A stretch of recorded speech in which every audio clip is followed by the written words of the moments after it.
how to be a good panelist. So you're going to be a panelist in a panel discussion. You want to be a good panelist? No, you don't want to be a good panelist. You want to be a great panelist. You want to be a brilliant panelist. I'm Kristen Arnold. I'm a professional panel moderator and a leading authority on panel discussions. And in this video, we are going to cover how you can be the most awesome, freaking brilliant panelist. Let's find out how.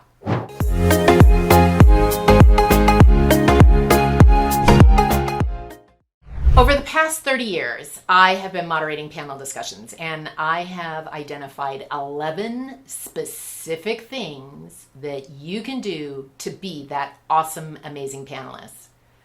Let's dive right in. First thing and foremost, serve the audience. You've done your research.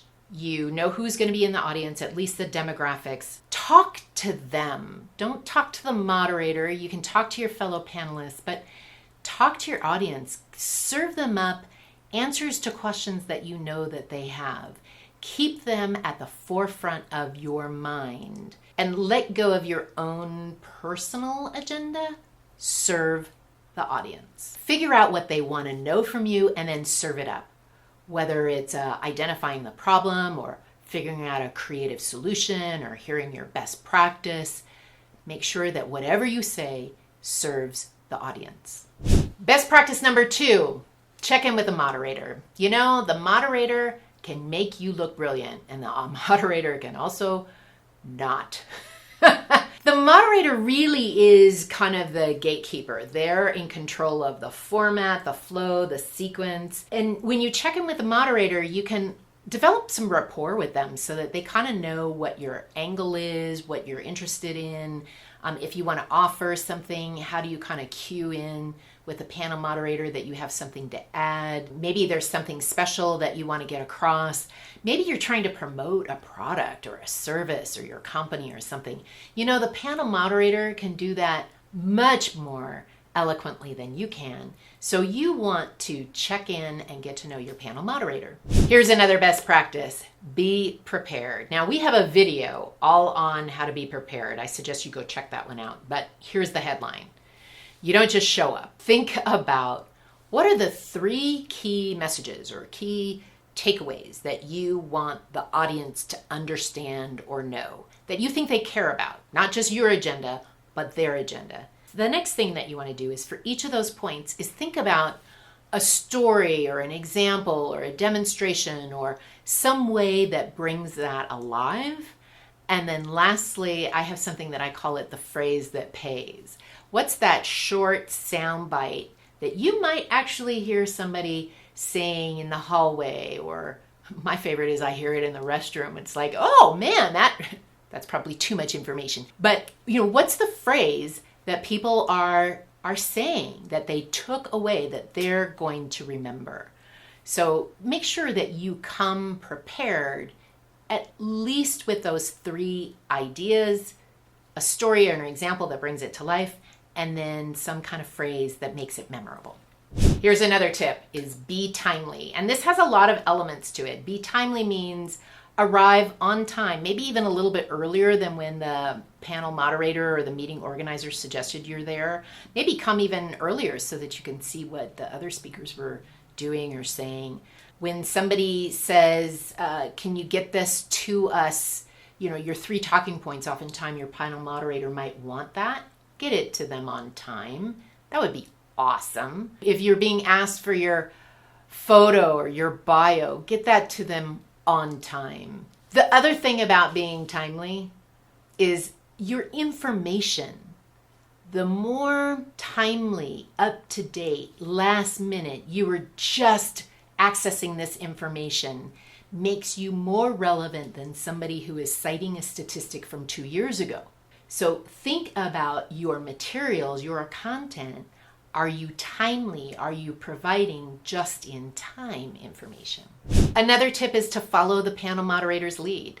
Now, I hope that you have a good panel moderator and you're in good hands. They've thought of the structure, they've thought of the flow, you've checked in with them, you've got a good rapport, you know how to signal that you're interested in speaking, you feel comfortable that you're able to have a conversation with your fellow panelists. I would suggest that you take the panel moderator's lead. And if things go a little bit flat, we do have a video on how you as a panelist can make things a little bit more engaging and exciting so that you can bring the energy up in the room. But for the most part, if you've got a good panel moderator, just follow their lead. You'll be in good hands. Okay, so I'm halfway through my list. I hope you've gotten a good idea so far. If you have, I invite you to like this video and maybe even subscribe to this video, because then that way you'll get notified when we drop new videos and ideas, because like panels, there's a lot to panels. People just don't even realize it. Continuing on with our list about how to be a good panelist, be honest, be genuine, like speak from the heart. People are craving spontaneous, rich, unplugged discussions. They're looking for something that they can't get off YouTube, they can't Google it. They're looking for that serendipity that occurs when you're speaking or when you're speaking with your panelists in that conversation. You want to make sure that you are able to bring that to the table. Now, that being said, there are some panelists who you go, good luck with that, Kristen. Everything I say has to be run through the legal team. If you're in a highly regulated industry, that's true, but that doesn't mean that you can't bring your authenticity, your honesty. And if you can't answer something, just say, I'm not able to answer that at this time. And that's okay. Okay, here's another tip. Use the microphone, whether it's a handheld or a lavalier. Please do not say, can everybody hear me? I have a really strong voice. No, I don't care how strong your voice is. It is hard for the human ear to listen to an unmicrophoned voice in a standard size meeting room, in a ballroom, or wherever you are. It's not fair to the panelists, but it's also not fair to the participants. The other thing is that learn how to hold a handheld microphone.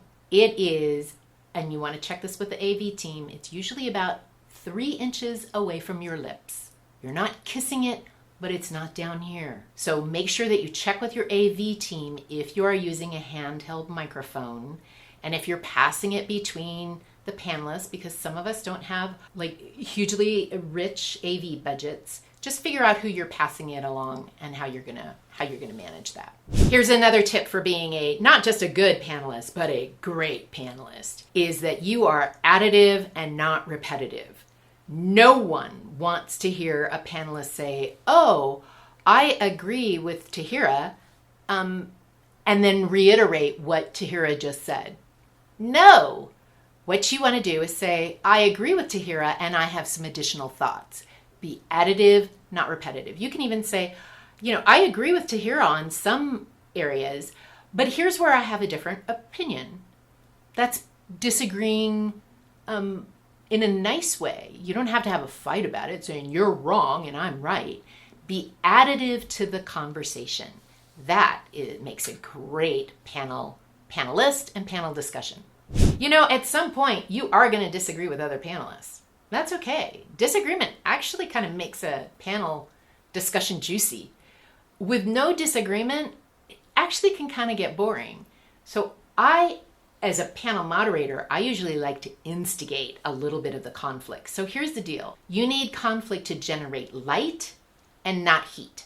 It's not about making one person right or making one person wrong. It's about being curious. So if you come with a curious mind, like, oh, that's an interesting perspective, Tahira. I'd like to hear more about that. Or I agree with you on these points, but here's where I have a differing viewpoint. And you can simply agree to disagree. There is no mandate that panel discussions have to come out with an answer. Usually a panel discussion is more about generating the questions that the audience needs to wrestle with and give them some ideas so that they can then take those ideas and apply them back in their lives or their workplace. Number 10, enjoy yourself. Have a good time. Like you're meeting some new people or you're re-energized with some friends that you've known either on the panel or in the audience, or, this is an opportunity for you to get some visibility, or maybe this is an opportunity for you to showcase some IP that your company has, or whatever. Just enjoy yourself. If you're having a good time, the audience will have a good time. Finally, number 11, make friends. Yes, you're having a good time. Make some friends. Friends with the panel moderator, friends with the other panelists, friends with audience members, link in with them, connect socially.